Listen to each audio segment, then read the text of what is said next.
अस्सलामु अलैकुम। बिस्मिल्लाहिर्रहमानिर्रहीम। अगर आपने अभी तक हमारे चैनल को सब्सक्राइब नहीं किया है तो कृपया चैनल को सब्सक्राइब कर दीजिए और वीडियो को लाइक व शेयर करें। आज की इस वीडियो में हम आपको सुनाएंगे दुनिया की सबसे महान और सच्ची कहानियों में से एक जालिम बादशाह नमरूद और अल्लाह के नेक व सच्चे नबी हज़रत इब्राहीम अलैहिस्सलाम की कहानी। ये कहानी हमें तौहीद, सब्र, हिम्मत और अल्लाह पर भरोसा करना सिखाती है। बहुत समय पहले बाबिल नाम की जगह पर नमरूद नाम का एक जालिम और घमंडी बादशाह राज करता था। वो अपने आप को खुदा कहता था। लोग उससे डरते थे और उसकी पूजा करते थे। एक दिन ज्योतिषियों ने नमरूद से कहा, एक बच्चा पैदा होने वाला है जो बड़ा होकर तेरी बादशाही को खत्म कर देगा। ये सुनकर नमरूद डर गया और उसने हुक्म दिया कि उस साल पैदा होने वाले सभी बच्चों को मार दिया जाए। लेकिन अल्लाह की योजना सबसे ऊंची होती है। उसी साल हज़रत इब्राहीम अलैहिस्सलाम का जन्म हुआ। उनकी माँ उन्हें एक गुफा में छिपाकर पालती थीं ताकि नमरूद के सिपाहियों से बचा सकें। अल्लाह ने उन्हें बचपन से ही हक, सच्चाई का नूर दिया था, बचपन से ही सवाल करने वाले। जब हज़रत इब्राहीम अलैहिस्सलाम बड़े होने लगे तो उन्होंने देखा कि उनके आसपास के लोग पत्थर, लकड़ी और सोने के मूर्तियों की पूजा करते हैं। उन्होंने सोचा, ये मूर्तियां खुद हिल नहीं सकती, बोल नहीं सकती, तो ये किसी की मदद क्या करेंगी? उन्होंने अपने पिता से कहा, जो चीज़ें न सुने, न बोलें, न किसी काम की हों, तुम उनकी पूजा क्यों करते हो? उनके पिता बहुत नाराज हुए, लेकिन इब्राहीम अलैहिस्सलाम को सत्य की खोज मंजूर थी। एक रात आसमान की तरफ इशारा। एक रात उन्होंने चमकते सितारों को देखा और कहा, क्या ये मेरा रब है? लेकिन जब सितारा डूब गया तो कहा, डूबने वाली चीज मेरा रब नहीं हो सकती। फिर चांद निकला। उन्होंने देखा और कहा, शायद ये मेरा रब है। लेकिन चांद भी डूब गया। फिर सूरज आया और उन्होंने कहा, ये तो सबसे बड़ा है, ये मेरा रब होगा। लेकिन जैसे ही सूरज भी ढल गया उन्होंने कहा, मैं ऐसे किसी भी चीज को नहीं मान सकता जो खुद बदलता हो। मेरा रब तो एक है, सबसे बड़ा है और उसी ने मुझे बनाया है।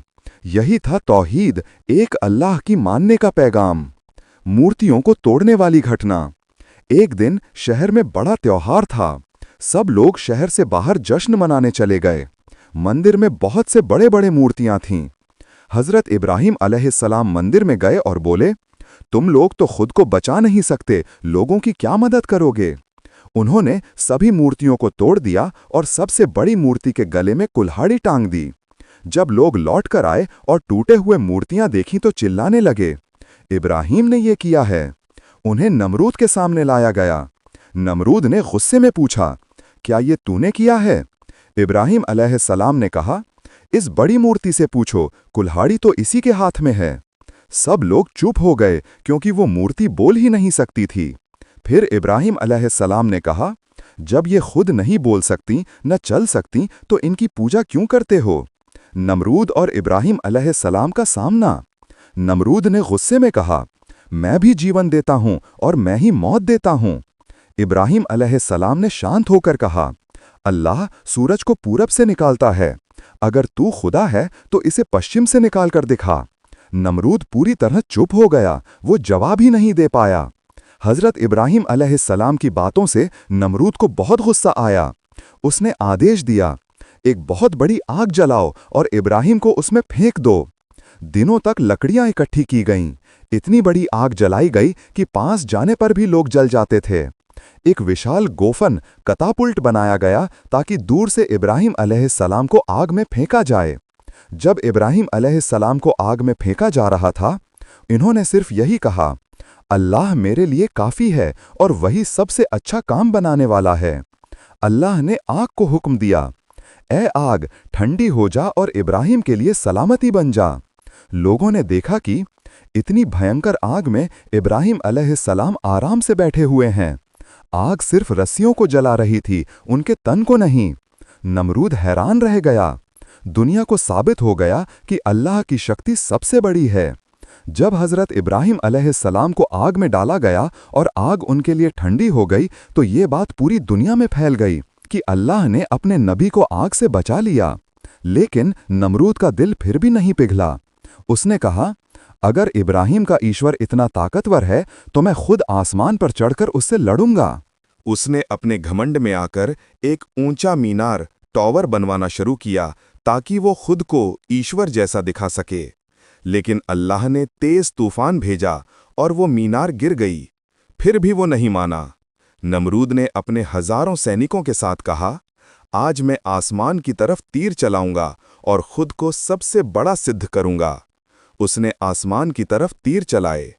तीर ऊपर जाते और नीचे खून लगे हुए वापस आते। असल में उसके साथियों ने पंछियों को मारकर खून लगाकर तीर नीचे गिराए ताकि नमरूद को लगे कि वो जीत रहा है। नमरूद और उसका घमंड दोनों अंधे हो चुके थे।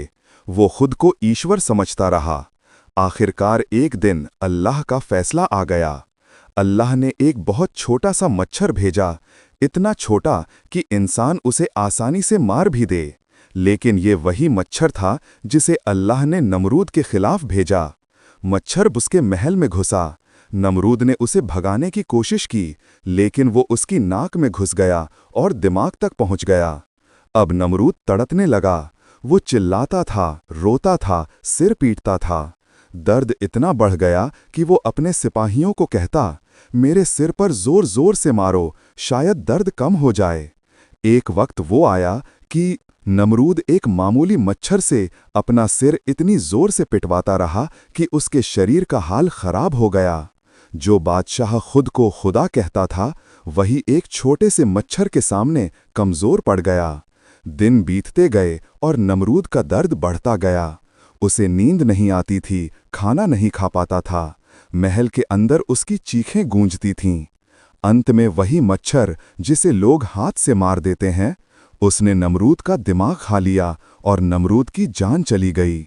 दुनिया ने देखा कि अल्लाह के खिलाफ खड़े होने वाला चाहे कितना भी बड़ा राजा क्यों ना हो, अल्लाह एक छोटे से मच्छर से भी उसका काम खत्म कर सकता है। ये था उस आदमी का अंत जो खुद को ईश्वर समझता था, लेकिन असल में वो अपनी मौत भी नहीं रोक सका। घमंड करने वाला कभी नहीं बचता। अल्लाह के सामने किसी की ताकत कुछ भी नहीं। जो अल्लाह के नेक बंदों को सताता है, उसका अंत अच्छा नहीं होता। तौहीद पर कायम रहने वाला ही सफल होता है।